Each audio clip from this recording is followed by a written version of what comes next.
President Biden is increasingly leaning on his family while navigating calls for him to drop out of the 2024 race. His son, Hunter Biden, was named Biden's de facto gatekeeper by Axios and was seen in a meeting of advisors last week. Hunter, who was just indicted on federal gun charges last month, was with Biden at Camp David the weekend after the debate, returned to the White House with him last Monday. The White House later confirmed Hunter helped his father post-debate, joined him to help prepare for his speech about the Supreme Court immunity decision. Plus, NBC reported that after Hunter Biden popped into, quote, several meetings or calls with the president last week, some senior staff's reaction was along the lines of, quote, what the hell is happening?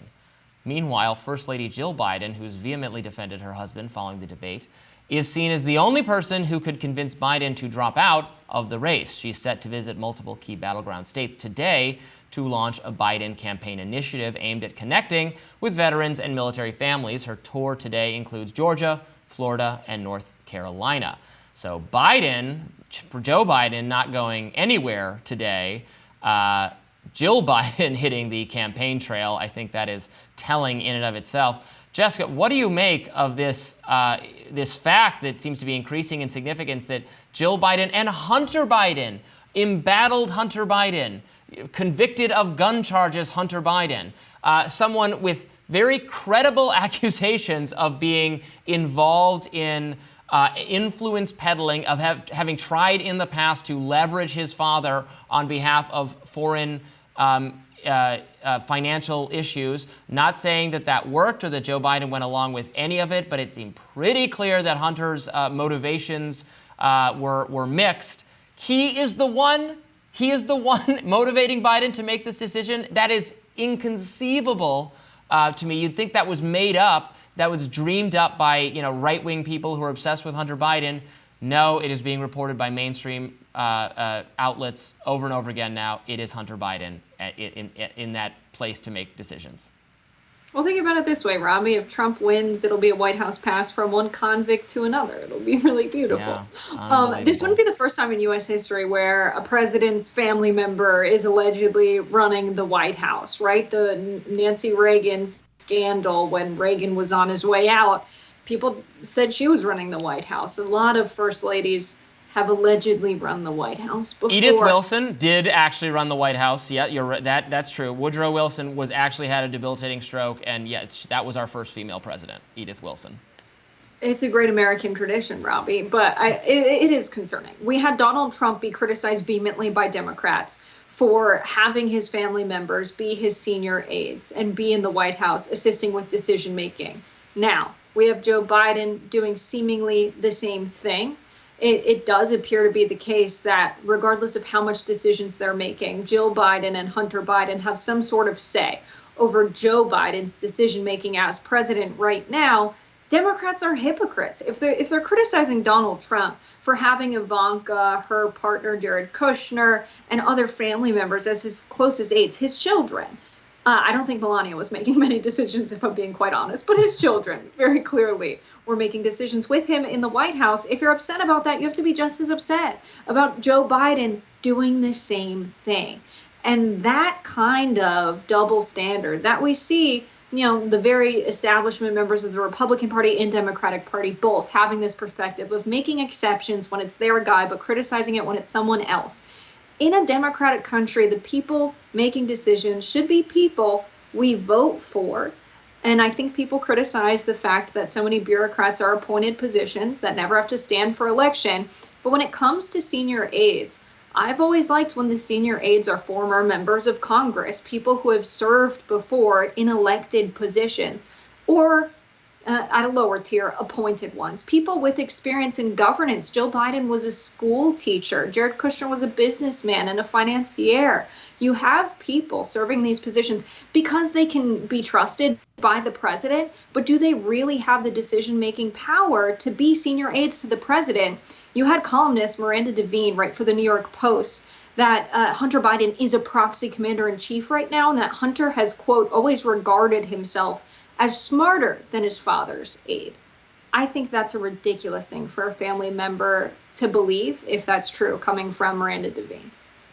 Yeah, I think it's very telling as well that he is so reliant on Jill Biden and Hunter, and so reliant on the family right now. Um, that is an indictment of itself in terms of his the alleged cognitive decline and the physical impairments, because let's say he's trying to shed that impression and say, no, no, no, I just had a bad debate performance. I'm still perfectly healthy. I'm good to go. I'm independent. I am making decisions on my own. But he's relying on family. You know, that's behavior I expect from someone who is getting elderly, who needs more help getting around, can't quite think for himself in a compelling way anymore.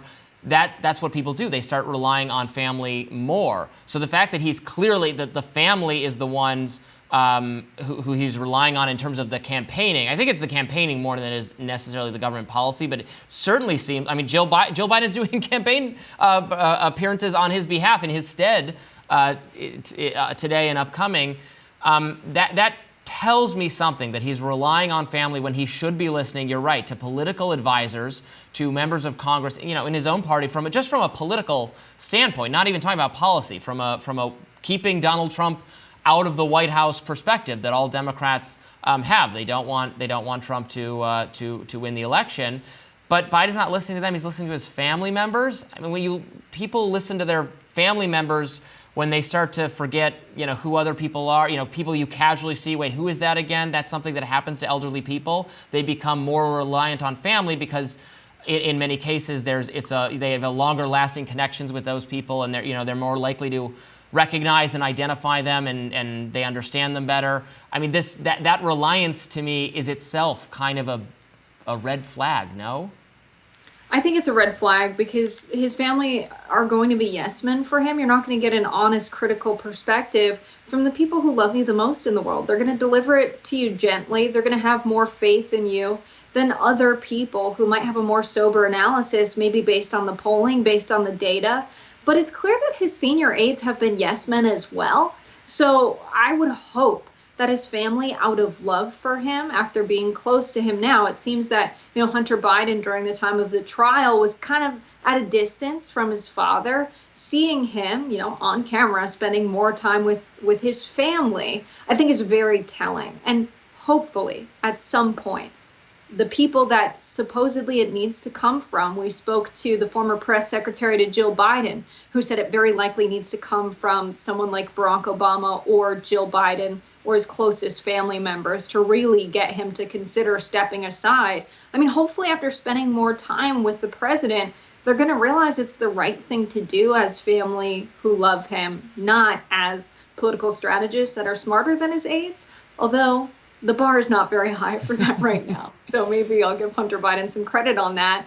He doesn't have much to do now that he potentially will not be able to work as a lawyer in D.C., but he's also got his hand full of lawsuits. He's suing Fox News for New York's revenge porn law. He's got a lot going on. He doesn't have time to run the country either. Yeah, again, my prediction is that Biden will not step aside. I think he's intending to go through with this. In fact, I more than think it. He has said it over and over again that he intends to continue. He has made that clear as day. We've seen so many times now, elderly people in government, in control of our country, do not step aside willingly. They, in fact, die in office. I don't see him giving up power. It rarely happens where someone is in a position that they have political power, at least in the American tradition. Like, we have to go back to George Washington, who could have served, a million more terms, who could have been king, monarch, dictator of America, deciding only to serve 2 terms and then retire. This is not behavior you usually see from political figures. He still has a chance to be president. Something miraculous could happen between now and November, and I think he's going to ride that chance because he wants to be president again. And if he drops out, remember, he doesn't have a good chance of beating Trump. If he drops out, his chance of beating Trump is 0. He can't possibly be reelected president if he's not running anymore. He wants himself to be president, not just the Democrats to beat Trump. He wants to be president again because everyone in that situation wants to be president again. Donald Trump wants to be president again. Donald Trump has been, convicted of crimes, is facing multiple criminal investigations. When he was running for president, after Access Hollywood, the entire Republican Party turned against him. Prominent members of his own party, more prominent so far than have ceased endorsing Joe Biden. More prominent members of the Republican Party all came out against Trump at various stages, including after Access Hollywood. People in the party turned on him after January 6th. Conservative media turned on him, has tried to anoint DeSantis over and over again. And Trump said, no, absolutely not. I want to be president again. I will be president again. I am pursuing the presidency again.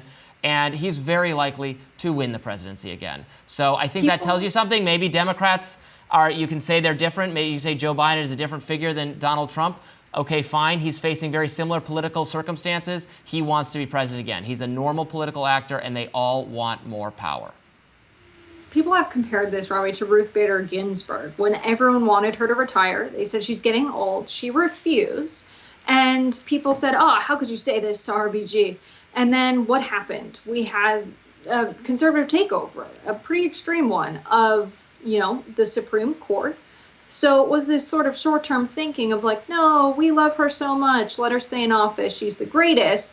Or let her stay on the bench, rather. It's not an office. But then what did we have? Long-term power loss for Democrats and the liberal and left ideologies in the United States. There are donors that are very powerful in the Republican Party that are looking back on that and see it as a power loss. So what do you do with someone like Joe Biden, who's clinging to seemingly his ego?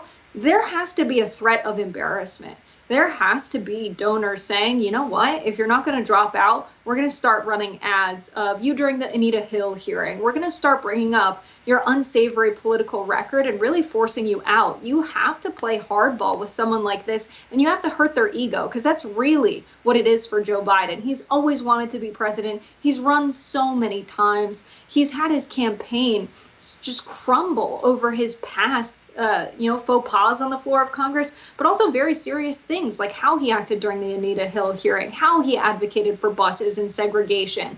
And honestly, if the threat is that donors are thinking about long-term power, they're going to be willing to make Joe Biden embarrassed and the Democratic Party a little embarrassed in the very short term, so that there is someone else in office in November running, or at least running with the Democratic ticket, who has a better chance to win and go into office and keep the White House in 2024, but also years ahead. Someone like Joe Biden running through the election would be awful for Democrats. And there's nothing that their top donors and top, elected officials in Congress, there's nothing they love more than ensuring long-term power and the longevity of Democrats being in power. So I think that pressure is really what's going to get Joe Biden to step down. I think it's going to happen. I think there's way too many powerful people who want to put pressure behind the campaign to get him to step aside. We shall see. More rising right after this.